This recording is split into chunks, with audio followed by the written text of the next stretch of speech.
Hello,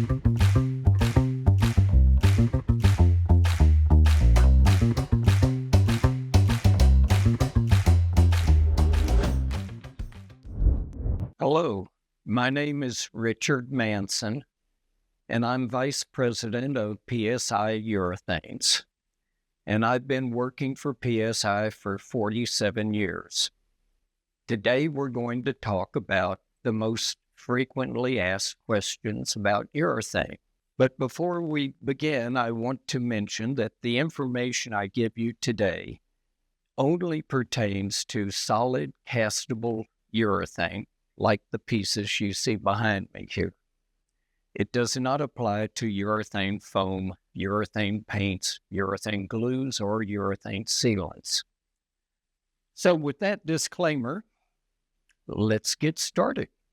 Polyurethane is a very tough synthetic rubber. And of all of the synthetic elastomers, urethane is by far the most versatile. It has the widest hardness range. The physical properties that are capable of being produced is much wider than it is in many other rubbers.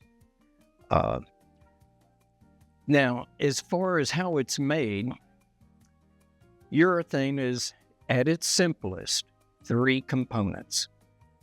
There's a polyol, an isocyanate, and a curative. Now, there are hundreds of polyols. There's a couple of dozen different isocyanates and a whole bunch of curatives. So the possibilities are truly close to infinite. And that's not even talking about additives that can be put into polyurethanes. Now, depending on the type of those components and the ratios that we combine them, we can produce some very different physical properties. For example, these two balls are the same hardness. One bounces a lot, the other very dead. This is all done with chemistry.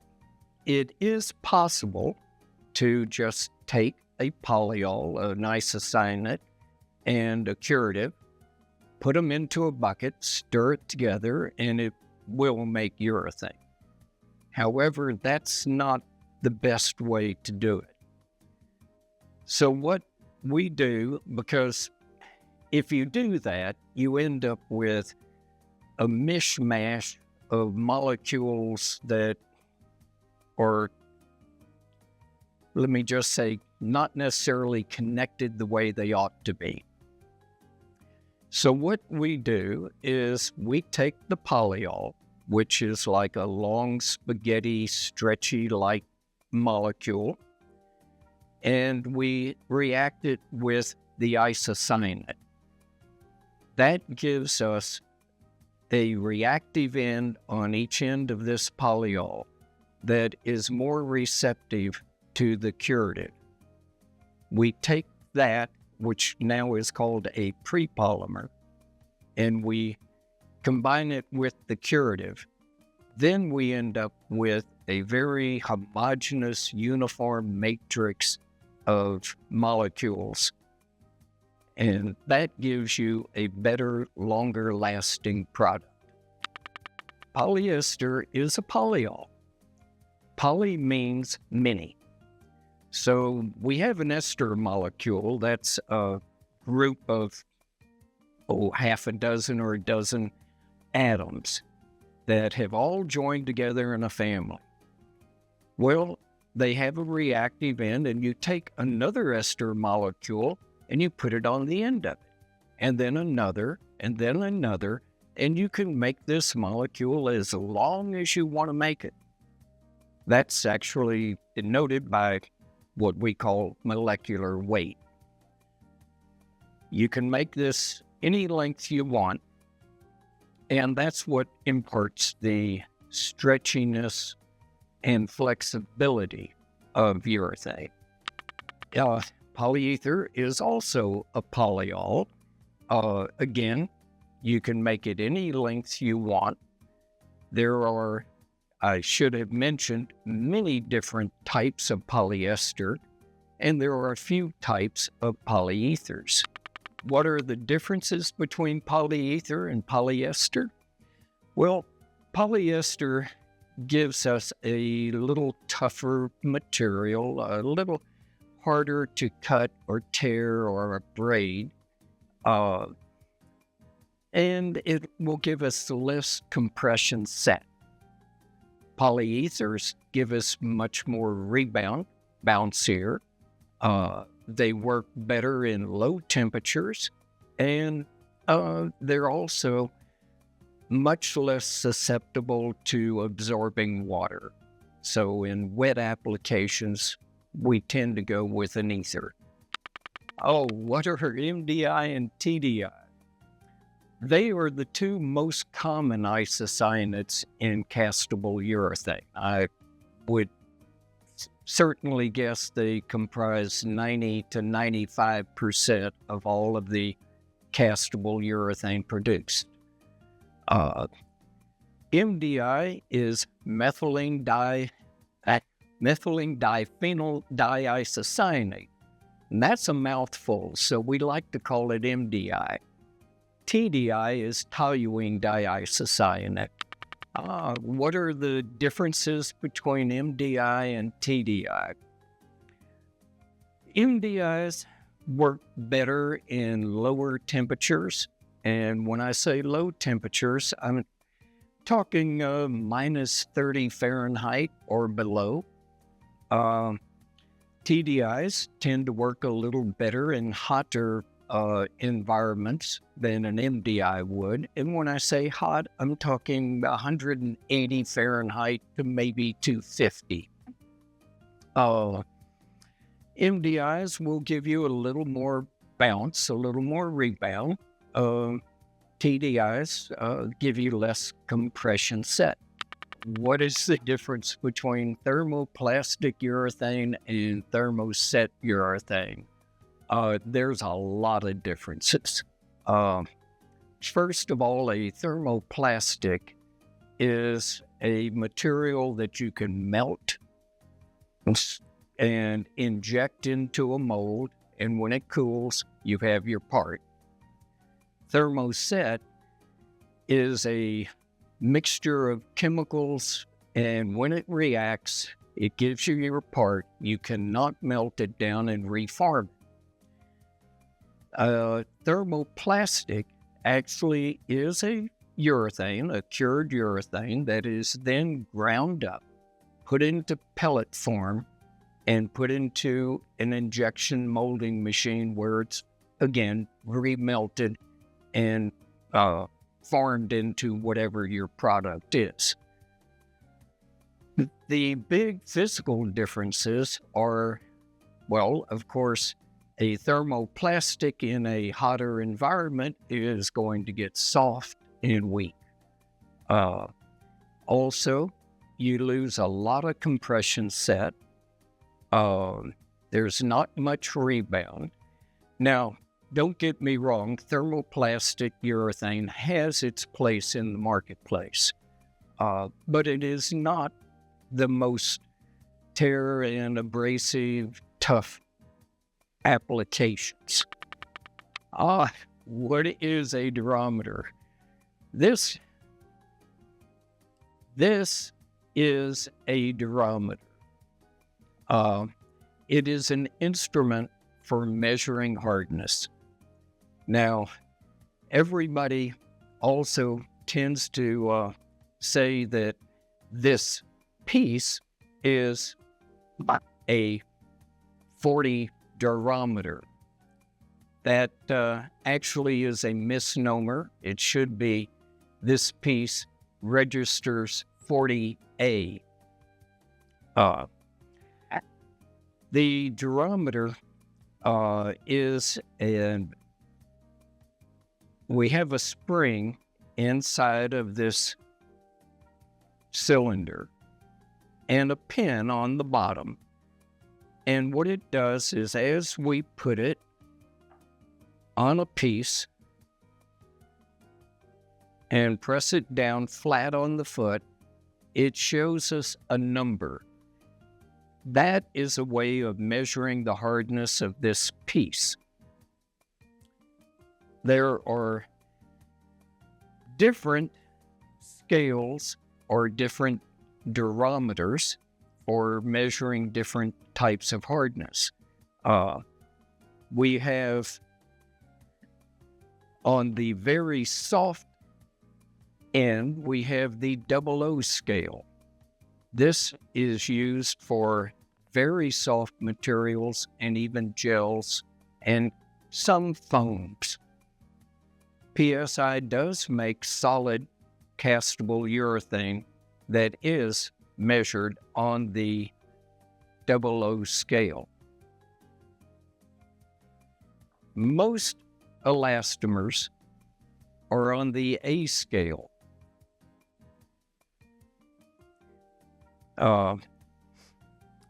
And then for the very hard materials, such as bowling ball hard, you have the D scale. The D scale, you actually are supposed to put 10 pounds of pressure on it in order to get the pin all the way down into the sample. The A scale is supposed to have 1 pound of pressure.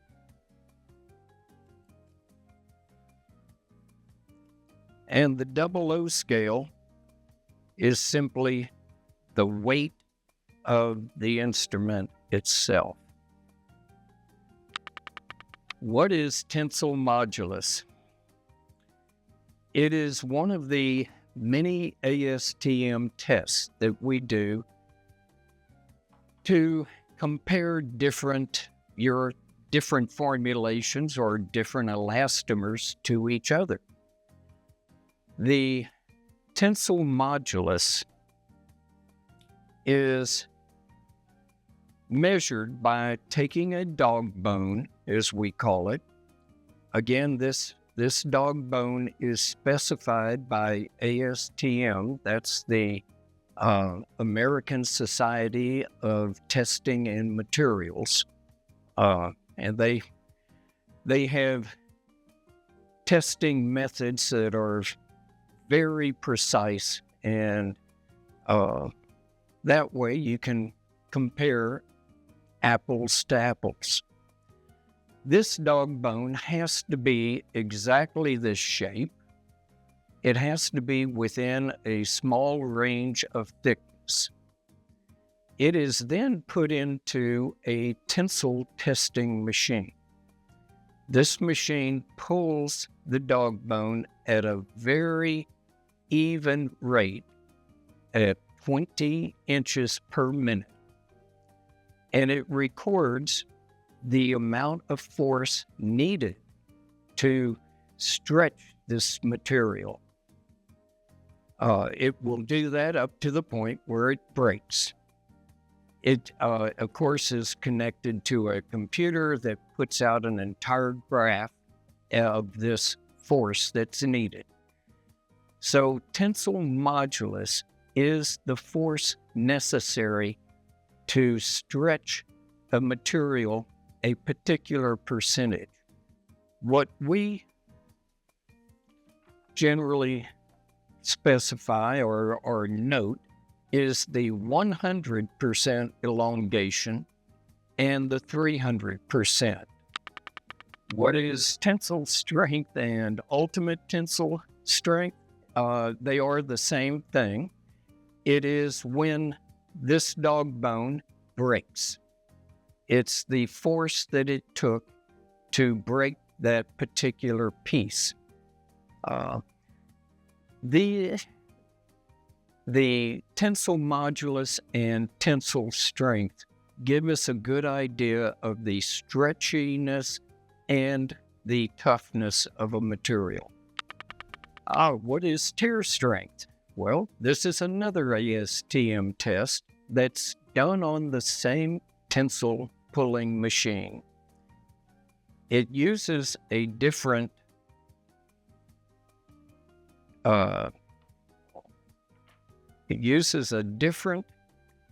die, a different cut. As you can see, this is put into the tensile testing machine and pulled this way, and the force needed to make it tear through this little bit of space here is then recorded as split tear. Now, that's only one of the two tear strength tests. As you can tell, the split tear certainly has a cut formed into it to begin with. The other tear strength is called die C. Now, I know this doesn't look like a C, but the idea is that this cutout in here does not come to a sharp point. It comes to a very small radiused point. That way we're getting a tear strength of an uncut piece. So die C, again, is pulled in the same tensile testing machine until it breaks. What is compression set? Well, all of these nice little buttons I have in front of me, this is a compression set test button. 4 of these are put into a special clamp, and they are compressed 25% of this original height. That clamping apparatus is then put into an oven at 158 degrees Fahrenheit for 22 hours. It is then taken out. We remove the test buttons, allow them to cool for 30 minutes, and remeasure the height. And the amount of thickness that did not come back, that was permanently deformed, is called compression set. Now, we have on this, we have a compression set of 16%. That does not mean that your part has been compressed or permanently deformed by 16%. It's only the part that was compressed for so long that that portion was what was compressed 16%. In other words, another way to explain this is if I have a piece that's 100 units tall, we compress it 25% down to 75 units. When we bring it back out and measure it again, let's say it's 995 units, so it lost 5. That is a compression set of 20% because 5 is 20% of 25. So it can be a little confusing sometimes when people look at a specification sheet or a physical property sheet like this, and they say, oh my gosh, my whole part's going to compress 16%? No. Only the amount that you compressed for so long will be permanently deformed by that amount. What is rebound? It is a measure of the bounciness, let's call it. Again, that has high rebound. that has very low rebound. Technically, it is the amount of energy absorbed or by a part when it is struck. So if you're wanting to soften a blow or catch something that will and not hurt it, you would want an absorbing material to absorb that energy and not harm your part. However, if you're, say if you're a skateboarder or you like to do inline skates, you want something that's extremely high rebound, because if I gave you this material, you would feel like you're running in sand. If I give you this material, you would be skating on down the road because it pushes all of the energy back into your feet and propels you down the road. Can you machine polyurethane? The answer is yes. It is very different than machining metal. And the reason that is that the urethane can push away from the cutting tool, or it can grab the cutting tool and pull itself into the cutting tool. Meaning, when you go to try to machine, say, 5/1000ths of an inch off of this roller, you may end up getting 3, or you may end up getting 8. Now, PSI has machined urethanes for 55 years, actually a little over that, so we've learned quite a few tricks of the trade.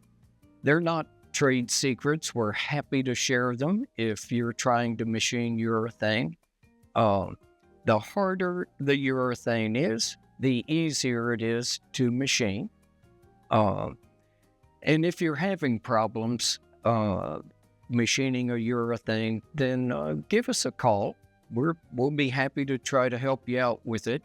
If you have a project that's going to, or a part that's going to require some machining, many times it's more cost-effective to either mold it in or to allow us to do the machining for you. What does self-healing mean when it comes to urethane? Self-healing is a very interesting phenomenon because it does not happen with all elastomers. Matter of fact, happens with very few. If I have a urethane bowl, I can take an ice pick and punch a couple of holes through it, and it'll still hold water. The reason is because self-healing means that it wants to come back and stick together again after being cut. Now, why is this important to us? It comes into play a lot with cutting tables. We make a lot of tabletops for people who are cutting materials on it. Urethane's a very good cutting board. It's also used in what's called cutting bars. This is used in cutting paper for magazines, copy paper machines, everything. You have a roll of paper coming along. You have knives that chop it. We make little square bars that when they destroy one side, they stop the machine, flip it over, and they have 4 different cutting surfaces on it. This is usually done with very high speed cutting. What is coefficient of friction, and how would we achieve a high and a low or a low coefficient of friction? Well, coefficient of friction is the force necessary to have a piece slide on a particular surface. When it comes to actual testing, the most common surfaces are concrete, steel, and glass. Generally,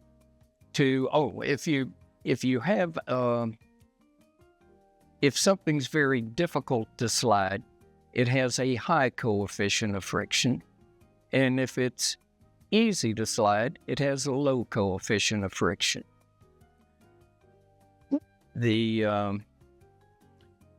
In general, the softer a material is, the higher the coefficient of friction, and the harder a material is, the lower the coefficient of friction. What applications would require a low coefficient of friction? Well, imagine you're in a bottling plant and you have bottles coming down a chute, and it has to hit a corner and turn to go get filled with whatever your product may be. Well, that corner, the glass bottles will wear right through sheet metal in no time. So people put urethane liners across there. So you want something that's going to have a low coefficient of friction. Otherwise, your bottles are going to try to stick and not flow. Well, you would think maybe a hard piece of urethane, so it has the low coefficient of friction. But now you don't want to have to bend this hard piece of urethane. You want something softer and easier, so you can just lay it in and screw it in place and get on with filling bottles. In that case, we can put additives into the urethane, such as graphite or molybdenum disulfide. We've even put Teflon in. However, I recommend graphite, and that makes the surface much slicker, and your bottles flow right on. What applications would require a high coefficient of friction? Well, certainly any kind of drive roller. If you have a walk-behind forklift and you have that big wheel on the back, if it doesn't grab the concrete floor, you're not going anywhere. Another example is, this is the end of a crutch. We make this urethane gripping pad here, and it has a high coefficient of friction because you obviously don't want to be sliding around when you're on crutches. How does urethane perform in a wet environment? Very well. Generally, wet environments, we will give you a polyether formulation. However, that doesn't necessarily have to be. There are urethane boat dock bumpers, both in freshwater and saltwater. Urethane V-rollers are used to lay cable in the bottom of the ocean, so it can go to great depth and perform just fine. So it's good in a wet environment. What are the high and low temperature ratings for polyurethane?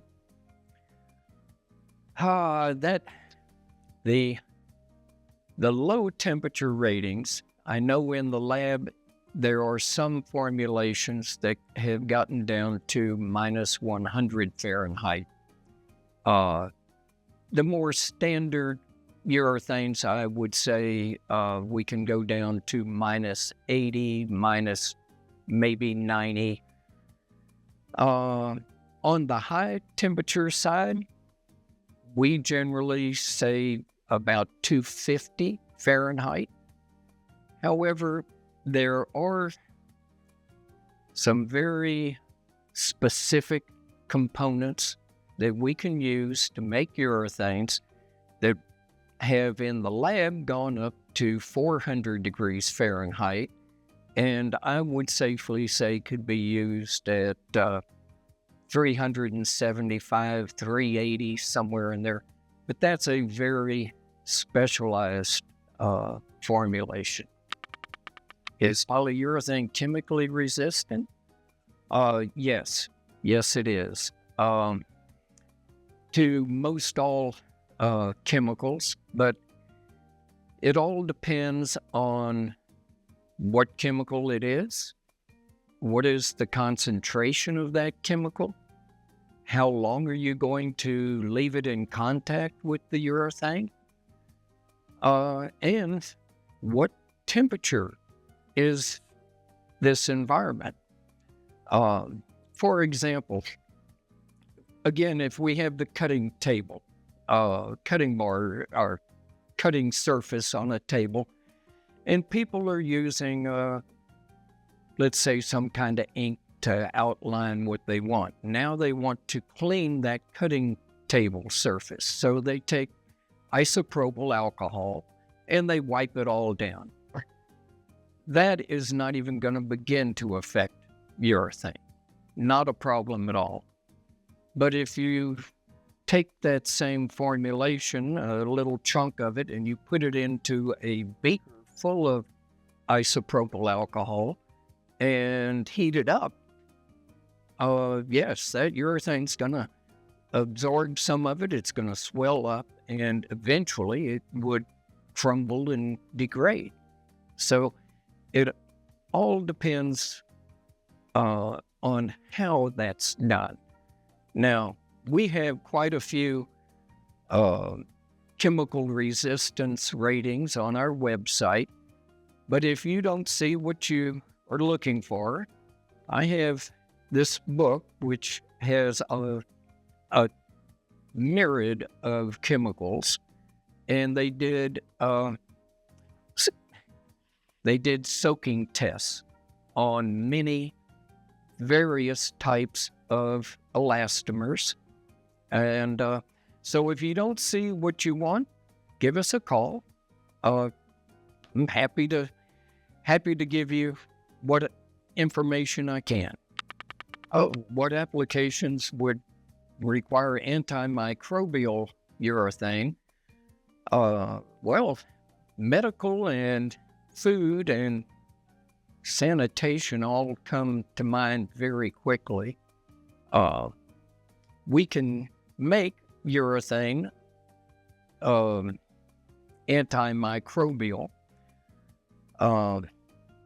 Polyethers are not subject, or fungus will not grow on polyether. It will grow on polyester. So if we use a polyether prepolymer and we cure it with the proper curatives that do not support fungal growth, and we don't add any additives that would promote fungal growth, we can do that pretty much organically. If that puts us into a formulation that really isn't best for your application, we can put antimicrobial additives into the formulation, so you get the best of both worlds. What kind of applications require anti-static urethane? Well, a munitions factory comes to mind pretty quickly. Also mining, but also any sensitive electronics and microchip manufacturing. Any place that you can't afford to have a little spark. Okay, how would you achieve flame resistance in a urethane, and why is it important? Well, let me say why it's important to begin with. If you're in any kind of contained area, like an airplane, or say 3 to 5 miles deep in a mine somewhere, and a fire breaks out, most people who die from fire, it's because of inhaling smoke, not because of the flame. So you want a urethane that if something makes it catch on fire, that if the flame is removed, that the urethane self-extinguishes. We can do that with simply using the proper components and make a urethane that is self-extinguishing. However, if that is not the best formulation for your particular application, we do have anti-flame additives that can be introduced into it to give you the same properties. Okay, I believe that wraps it up for now. If I did not answer your question, or if you have any other questions, please give us a call, send us an email. I am very happy to explain any questions that you may have, and think about including your phone number, because some questions are not really easily answered over email. Thank you very much for your attention, and have a great day.